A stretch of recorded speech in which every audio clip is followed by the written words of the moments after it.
right, everyone. Hope everyone's doing great this morning. Sorry I can't be there. Today we're going to do an activity. I'm going to show you how to do what's called Where in the World. And this is something that all the 8th grade social studies classes do. Normally they will be posted on my website, and you can get extra copies of the answer sheet.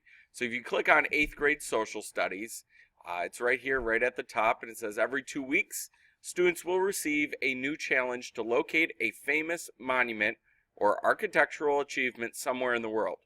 Students must answer 5 questions using any available resource. The internet's probably the best, but you could also use textbook, library, etc. Answer sheets can be found in My Room or can be downloaded below. So you can see that our first challenge is where in the world is the Colosseum, and it's due today. We're going to do it today together, so everyone will get credit for the first one. I'm going to walk you through step by step how to do these so that next time I won't have to make a video to show you how to do this. I'm not going to give you a lot of help. This is going to be your help. I'm going to say refer back to the video and watch the video for the Colosseum one again, because what we're going to do today, we'll show you exactly how to do these where in the worlds each week. So you'll have 2 weeks to do them. Today we're going to do the Colosseum one. You'll get a new one tomorrow, and you can do it ahead of time or right up until the due date, 2 Thursdays from today. So if we click on download the answer sheet, it will download the answer sheet. I have it up right here. Hopefully the substitute has passed out these answer sheets to you by now. If not, you can pause the video and do it right now. So looking at this sheet, there are 5 questions and a bonus question. All right. In order to get credit for the where in the world, you must get all 5 questions correct. The one exception is that if you get one of the 1 through 5 questions incorrect and get the bonus correct, then they cancel each other out and you get credit. But if you have more than 2 incorrect, I'm going to hand it back to you and say try again. Okay? So question number 1 is always going to ask the question, where in the world is whatever? Today we're talking about the Colosseum. So it's as easy as opening up the internet, and actually I'm going to copy this, so I'll right click on it. Well, actually, it wants me to fix it, but that's the correct spelling of it. So I'll highlight it, and I'll use my keys to copy it. Now I go to the internet, and if I just go to Google or Bing or whatever search engine you want to use, and right in that box, you're going to type in Colosseum. So there I got Colosseum, click search, and boom, it pops up. There it is. This is the Colosseum. And over on the right-hand side, it gives us some information.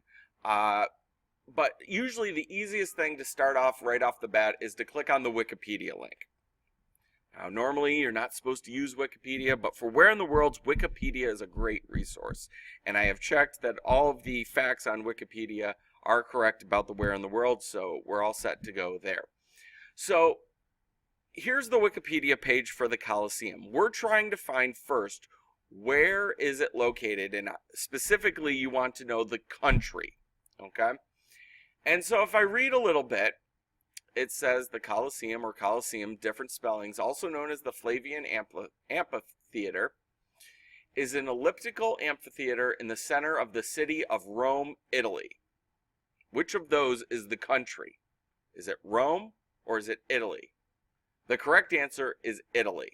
Rome is the city. So for number 1, we want to put the country. When I ask where in the world is this landmark, you always want to put down the country. The country is Italy. So I typed that in, and you should write on your paper, Italy. Question 1 done. It's as easy as that. Question 2 says, what is the capital of this nation? Meaning the nation that this monument is located in.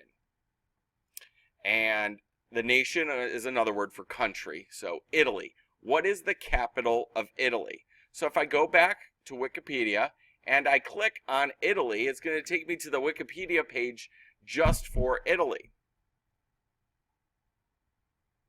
And here's the country page. And if I look over on the right-hand side over here, there's some information. And if I look down, it tells me the capital is Rome. Go back to my answer sheet. Capital is Rome, just like that. It just so happens that the Colosseum is in the capital. It won't always happen where the monument is in the capital city. Now, number 3 is asking, what is the latitude and longitude of the capital city? So if I copy latitude and longitude, go back to the internet, and actually you don't even need to do this. I forgot that you can just do it this way. So click on Rome, the capital city. It's going to take you to the Wikipedia page for Rome. Once again, on the right-hand side here, you're going to see some information. And if we look right here, it says coordinates. There is the latitude and longitude of Rome. Simple as copying it down. If you want to copy and paste and do it on the computer, that's fine with me. Sure, it comes up in red and highlighted in red just so it's a little easier for you to see. So there we have it.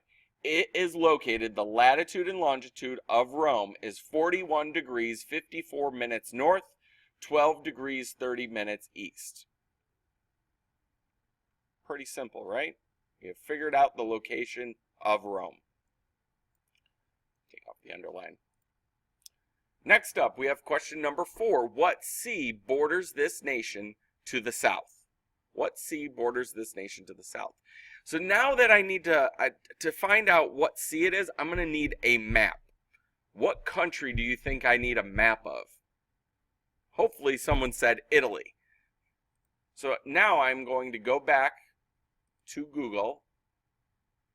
And actually this is a search box right up here. If you're using Mozilla Firefox, I can search map of Italy. Map of Italy. It's as easy as that. Click enter. Boom, I got maps of Italy. I'm going to click on one of them.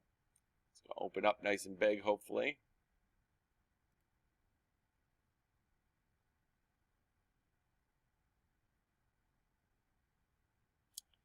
And this one is a little confusing here. So if we're looking at this map now, let's look at our question again. What sea borders this nation to the south? And when I look at this map, the south would be down here, right? North, south, west, east. I look down here, it doesn't exactly tell me. So maybe this map wasn't good. Maybe I want to click on a different map. So what if I click on a map that shows, this one looks good. So now I'm looking at this map of Italy. And Italy is here highlighted. And if I look to the south, ooh, now it's clear. It's right down here at the bottom. And I'm going to, if you right click on the image and click view image, you won't see all the other junk. All right, so looking at this map, there it is. The Mediterranean Sea is located south of Italy. So I go back to my page. What sea borders this nation to the south? I want to check the spelling so I get it correct. Mediterr. Terr. Go back multiple times, that's okay. Anean. Anean. I'm going to make this red. Take off the underline. Delete that out just so it'll look a little cleaner. It's called the Mediterranean Sea. There's the answer. What sea borders this nation to the south? So that one requires you to find a map and find a map that's going to give you the information that you need. There's no one easy way to do that. You got to kind of use your research skills. Okay. Number 5. Now it says, what country borders this nation to the west? And when we talk about a border country, we're talking about a country that touches this country that we're talking about, that the borders touch. So I can probably use this map right here. So if I look at this map, and Italy's interesting because it's a peninsula, right? It has water on 3 sides. So I got to kind of look up here where Italy touches other countries. North would be this direction again, south would be this direction, east would be this direction, west would be this direction. And the question's asking what country borders this nation to the west? Answer is, to the west, says right there, France. Go back here. type in France. Now it's still giving me the, I don't want underline and I want it to be red. France. E. So France borders this nation to the west. Got our 5 questions there. Then there's a bonus question. This country is home to what famous church where the ceiling was painted by Michelangelo? So I'm going to do some research here. I'm going to go back in my search box. I'm going to say Italy church Michelangelo painting. Let's see what pops up. Oh, here we go. We got some interesting here. Now we're going to have to do a little reading. And let's see if I can find a church here. If I click on Michelangelo's Wikipedia page, it might give me some information. I look in the contents here about Michelangelo, and I notice Rome, right? Well, hey, if I look back on here, it says this country is home to what famous church where the ceiling was painted by Michelangelo? And I know that Rome is the capital of Italy. Let's click on that. Maybe that has some information. So I click on that, and I start reading. In Rome, Michelangelo lived near the church of Santa Maria di Loreto. Oh, they mentioned church. That must be the answer, right? Oh, no, not necessarily. We need to keep reading to kind of skim for the correct answer. The Last Judgment's over here. That wasn't on the ceiling, though. Michelangelo. Keep reading down. All right, so it's not really giving me the information. So, hey, I'm going to try another site. Where to see artworks by Michelangelo in Italy. Ooh, I click on this one. Look, this says Sistine Chapel ceiling. That's got to be it, right? The ceiling was painted. So I read over here. It says, perhaps Michelangelo's best-known masterpieces are the frescoes in the Sistine Chapel. And I know that the Sistine Chapel, the ceiling, that must be it. Sistine Chapel is my answer. Go back here. Chapel. Still gave me underlines I don't want, and red, I don't want that, I want that gone. So Sistine Chapel. So that is the famous church where the ceiling was painted by Michelangelo. And if you, this is where I went with Mrs. Lobianco on our honeymoon in February. We went to Rome, and we actually got to go inside the Sistine Chapel. And you may recognize this painting if I show you the image here. That's up on the ceiling. That's very famous of what Michelangelo believed to be a representation of God touching man, touching fingers. And that is painted on the ceiling of the Sistine Chapel. Here you guys can see this is a picture inside the chapel. Inside the chapel, it's actually, you're not allowed to take pictures. Here must have been an official photograph from a news media organization. They must have gotten special permission. Normal people that walk in here are not allowed to take pictures. So that is how to do your Where in the Worlds. Next week, you'll get a new one, and you'll have to answer all the questions on your own. But you can always watch this video for a refresher on how to do your research in order to find this information.